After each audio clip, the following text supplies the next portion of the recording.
Honda je sinonim za pouzdanost. To znamo.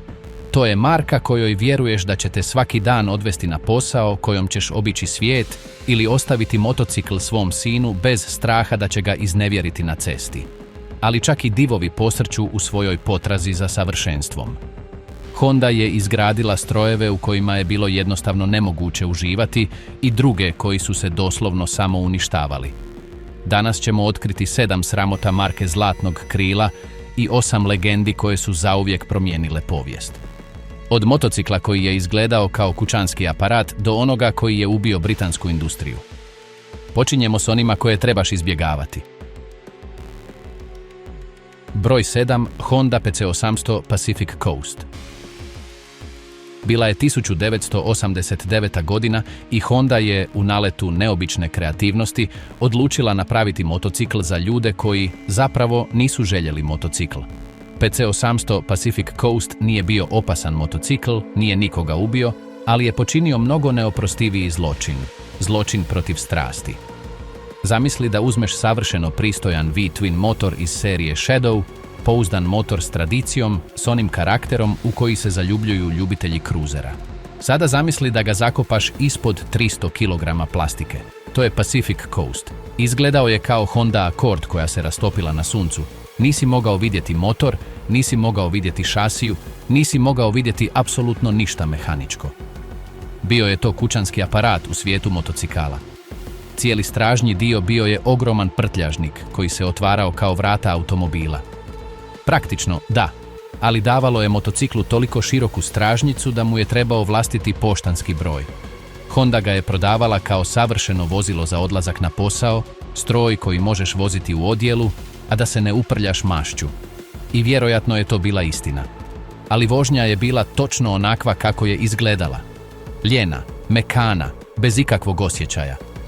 Zvuk motora, prigušen tolikom plastikom, zvučao je kao usisavač.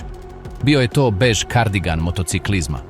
Ali kao stroj koji bi trebao uzbuđivati, to je plastični lijes za tvoju dušu. Predstavlja ono razdoblje u kojem je Honda mislila da može sterilizirati iskustvo vožnje, ukloniti svu grubost i buku koji vožnju motocikla čine zabavnom. Pogriješili su. Broj 6. Honda CX500 Turbo.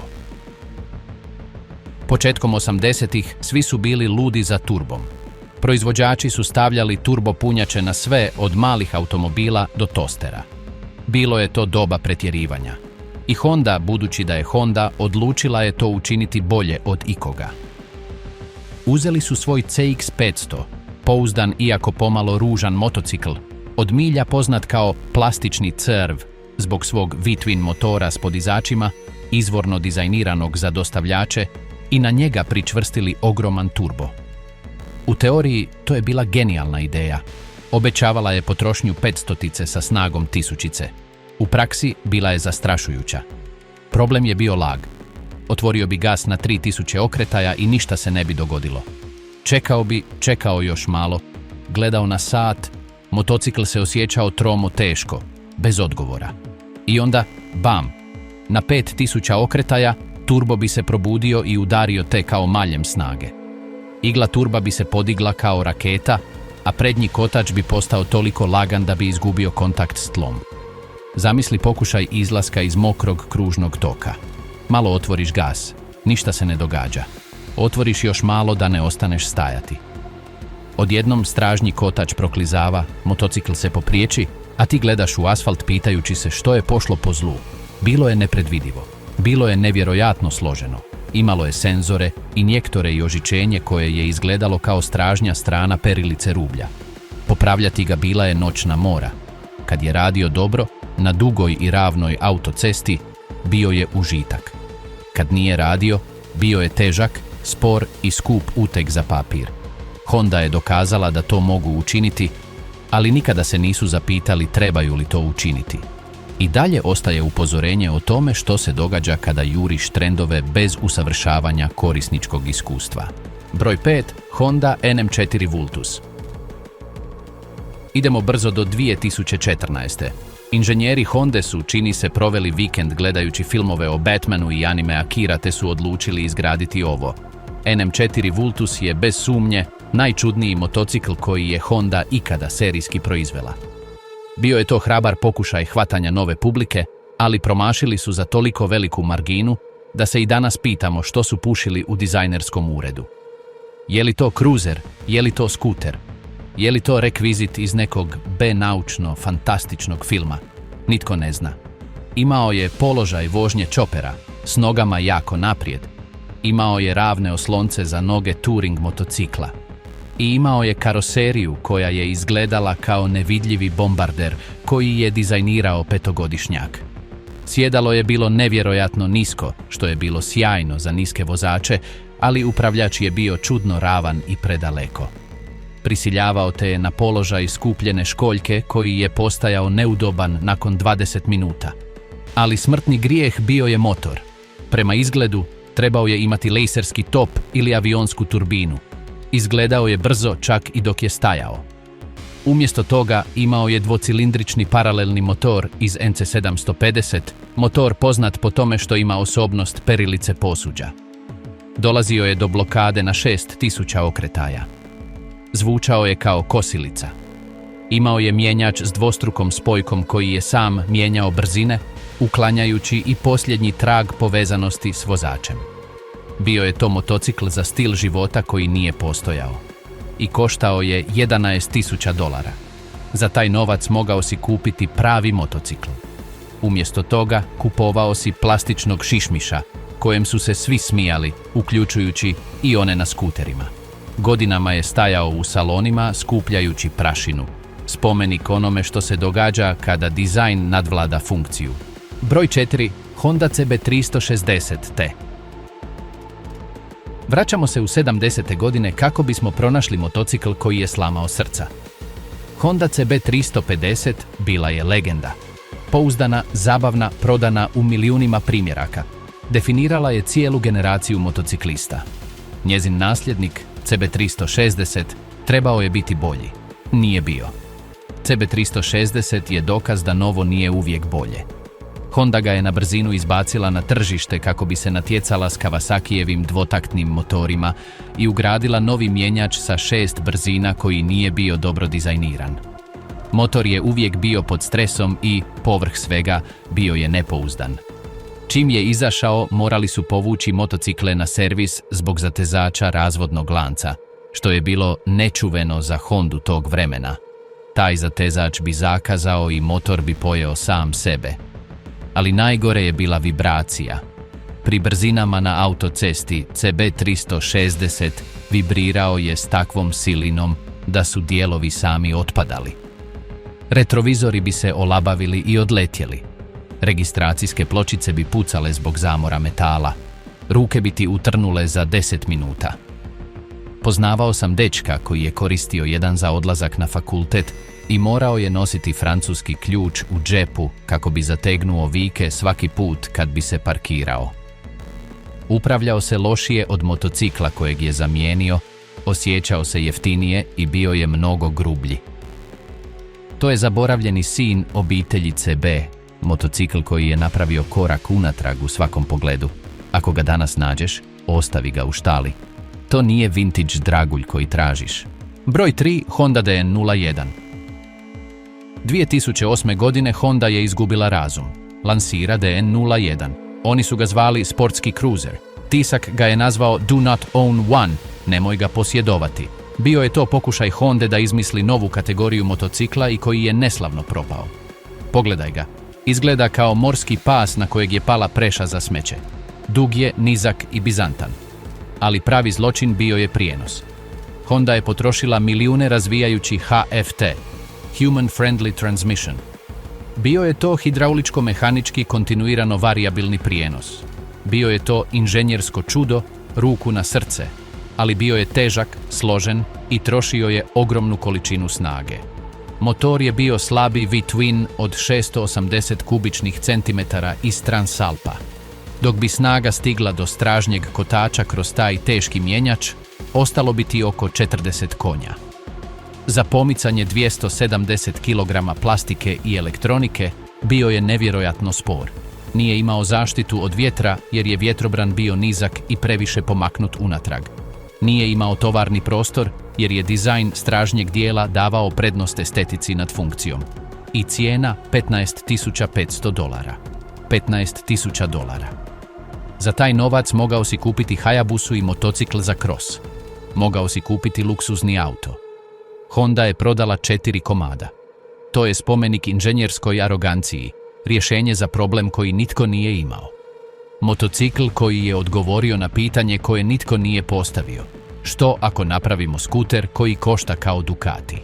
Broj 2, Honda VF750F, Interceptor Sabre Magna, prva generacija. I stižemo do motocikla koji je umalo zauvijek uništio Hondinu reputaciju. Godina je 1982. Honda pokreće svoju V4 revoluciju. VF750 u svojim verzijama Sabre, Magna i prije svega sportski Interceptor bili su visokotehnološki strojevi, V4 hlađeni tekućinom koji su obećavali slomiti konkurenciju. Bili su brži, glađi i napredniji od bilo čega što su imali Suzuki ili Kawasaki. Ali imali su problem. Velik i katastrofalan problem skriven duboko u glavama motora. Honda je loše izračunala protok ulja prema bregastim osovinama.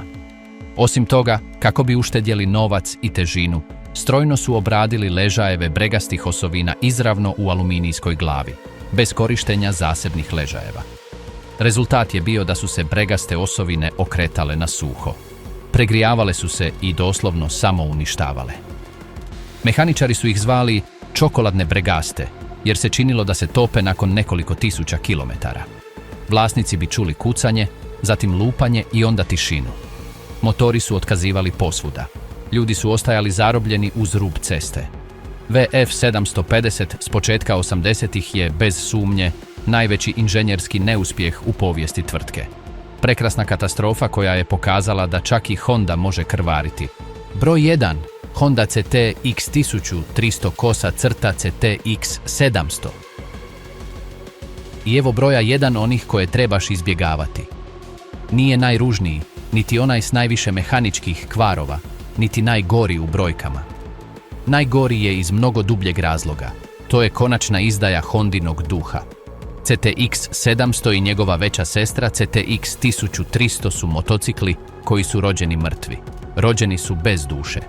Honda je pokušala stvoriti udoban, nizak, pristupačan kruzer s opuštenim položajem i pouzdanim motorom. I uspjeli su. Tehnički to su ispravni motocikli. 700-tica ima paralelni dvocilindraž iz NC700, onaj motor koji zvuči kao traktor i troši isto kao skuter. 1300-tica ima V4 kakve Honda zna napraviti, uglađen i snažan. Ali kada sjedneš na CTX, shvatiš što nedostaje. Nema karaktera, nema emocija, nema ničega što bi te natjeralo da poželiš izaći u vožnju bez određenog odredišta. To je motocikl za one koji žele motocikl, ali zapravo ne žele motocikl. Za one kojima je svejedno što imaju među nogama. Položaj je čudan, s nogama jako naprijed, ali upravljačem preblizu, kao da se nisu odlučili između customa i nakeda. Oklop štiti od vjetra, da, ali te izolira od svega ostalog.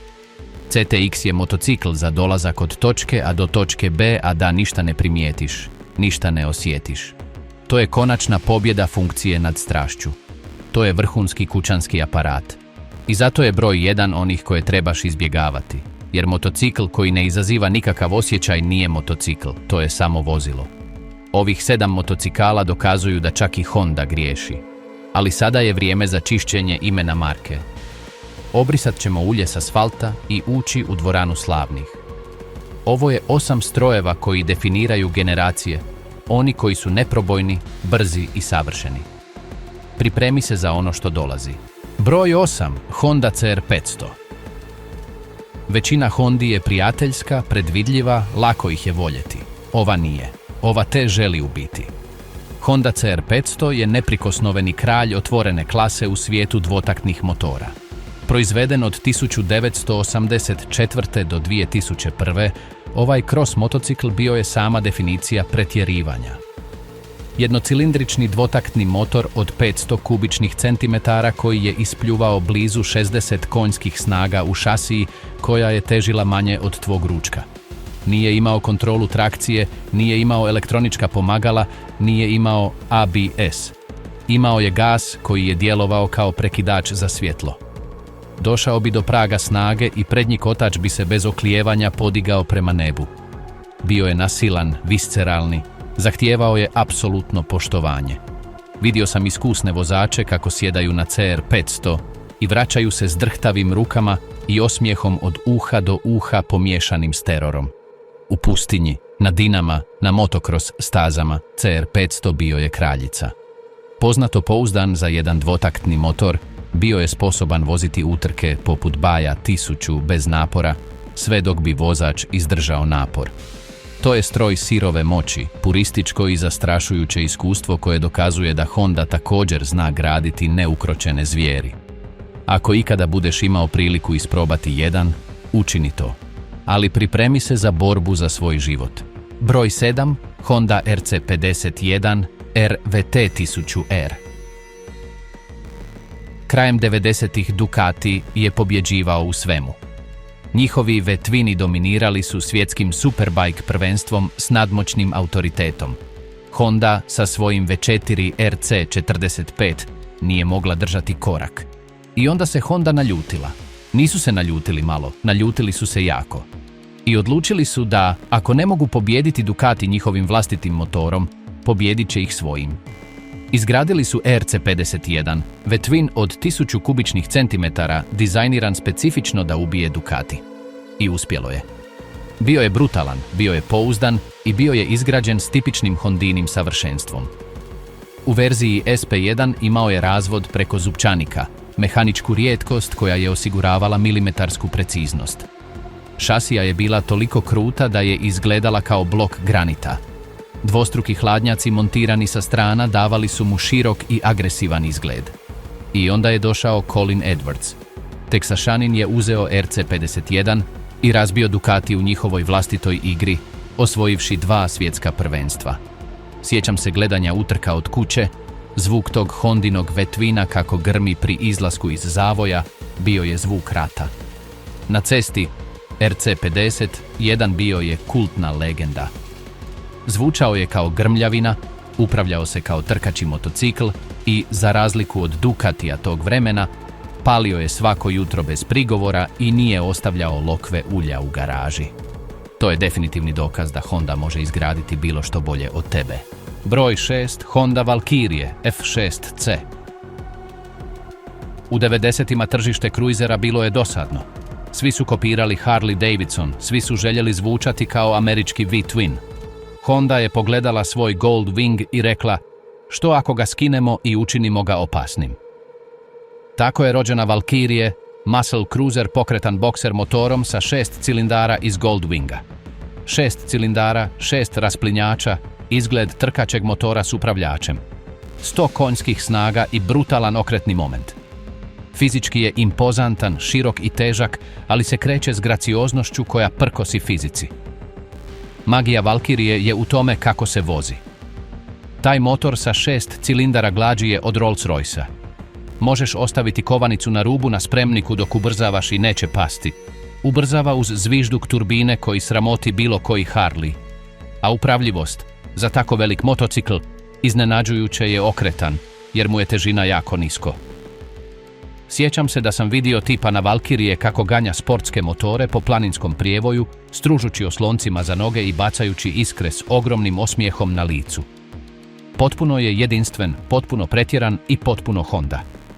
To je motocikl koji kaže, ne trebamo nikoga kopirati, mi imamo 6 cilindara. Broj 5, Honda RC30 VFR 750R. Ako si kolekcionar, ovo je sveti gral. RC30, poznat i kao VFR 750R, bez sumnje je najpoželjniji japanski motocikl ikada izgrađen. To je motocikl o kojem sanja svaki inženjer Honde. Izgrađen 1987. za homologaciju, kako bi se mogao natjecati u svjetskom superbike prvenstvu, bio je to ručno izrađeno umjetničko djelo. Koštao je dvostruko više od običnog sportskog motocikla. Imao je V4 motor s radilicom od 360 stupnjeva i razvodom preko zupčanika. Poslušaj RC30. Ne zvuči kao motocikl, zvuči kao pobjesnjeli šivači stroj, zvuči kao pobjeda. Imao je jednostranu stražnju vilicu, dizajniranu za brzu zamjenu kotača u utrkama izdržljivosti. Imao je klipnjače od titana, imao je sliper spojku koja neće stići do cestovnih motocikala još 15 godina. Osvojio je prva 2 svjetska superbike prvenstva. Prekrasan je. 2 okrugla fara, HRC boje, bijele felge. Predstavlja vrhunac Hondine inženjerske filozofije, gdje trošak nije bio prepreka. Voziti ga danas je kao nositi švicarski sat. Precizan je, utegnut, apsolutno savršen. To je komad povijesti koji možeš voziti. Broj 4. Honda Gold Wing, bilo koja generacija od 2001. Ovo je touring motocikl koji se upravljao kao sportski. I to nije pretjerivanje. Aluminijska šasija modernih Gold Wingova je kruta. Bokser motor sa 6 cilindara postavljen je toliko nisko da se motocikl baca u zavoje s okretnošću koja zbunjuje. Možeš strugati osloncima za noge dok slušaš radio i piješ kavu. Redefinirao je što težak motocikl može učiniti. Dokazao je da ne moraš žrtvovati upravljivost za udobnost. To je referentna točka u pouzdanosti. Postoje Gold Wingovi sa 600.000 km koji nikada nisu otvorili motor. Stvorio je cijelu kulturu putovanja na duge staze. Ima hod unatrag, zračni jastuk, grijana sjedala i dovoljno tovarnog prostora za dvotjedni odmor. To je maksimalni izraz Hondinog obećanja. Odvest će te bilo kamo u potpunoj udobnosti i nikada, baš nikada te neće iznevjeriti. Poznavao sam par koji je posjetio sve države SAD-a na svom Gold Wingu. Dolazili bi svježi, sretni i spremni za još jedan krug. To je moć ovog stroja. Broj 3. Honda Super Cub. Ovaj motocikl nije brz, nije seksi. Ali to je najvažnije vozilo u povijesti čovječanstva. To je motocikl koji je izgradio Hondu. Honda Super Cub prodana je u više od 100 milijuna primjeraka. Razmisli o toj brojci. To je više od Toyota Corolle, više od Volkswagen Bube. To je stroj koji je mobilizirao svijet. Stavio je Aziju na kotače, stavio je Europu na kotače. Lansiran 1958. Imao je otvoreni okvir kako bi ga se moglo voziti u suknji ili odjelu.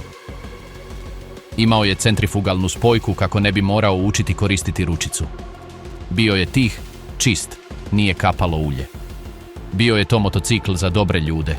Onaj koji je promijenio sliku motociklista iz odmetnika u susjeda. I povrh toga, neuništiv je.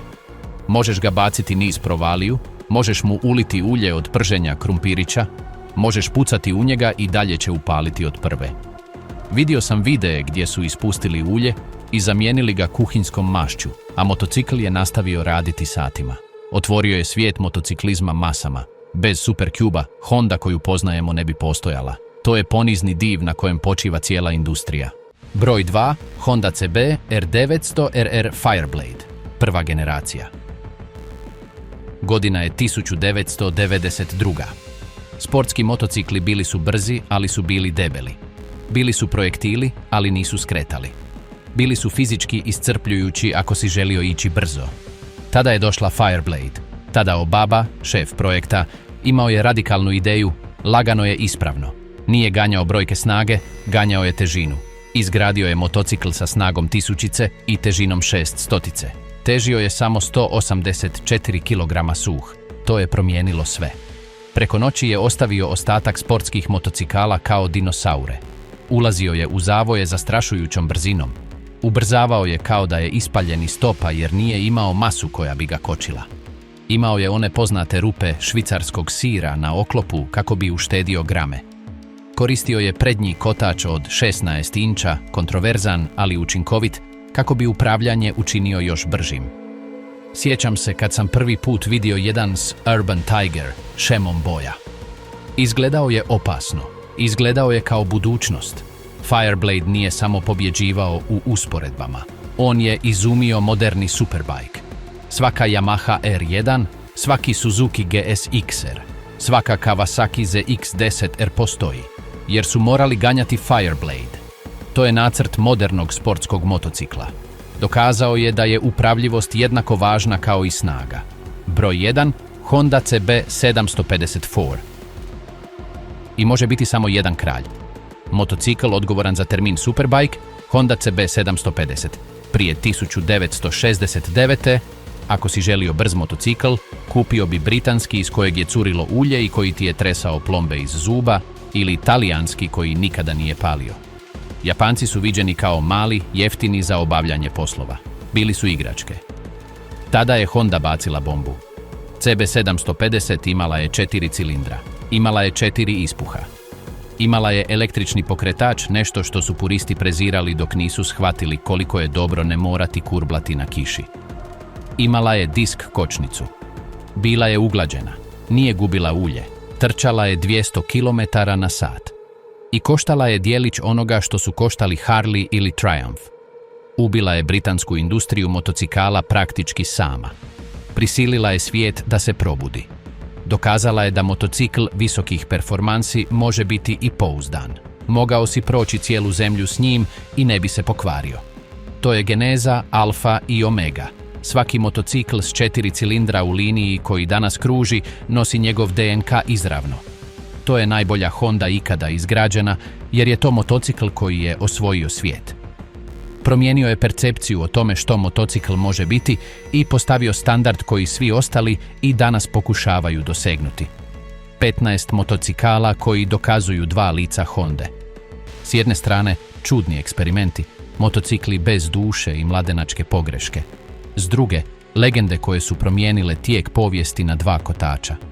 Od CB750 koja je sve započela do Fireblade-a, koji je redefinirao sportske motocikle, prolazeći kroz neuništivi Super Cub i luksuzni Goldwing. Honda je, prije svega, marka koja je najviše učinila za popularizaciju motociklizma u svijetu. I iako imaju poneki leš u ormaru, njihovi uspjesi teže mnogo više od njihovih pogrešaka. Reci nam koju si od ovih Hondi posjedovao, neku od prokletih ili blagoslovljenih. Jesi li patio s jednom od onih čokoladnih VF750 ili si uživao u Fireblade-u? I ako želiš nastaviti otkrivati najbolje čuvane tajne dva kotača, pretplati se, jer cesta uvijek ide dalje.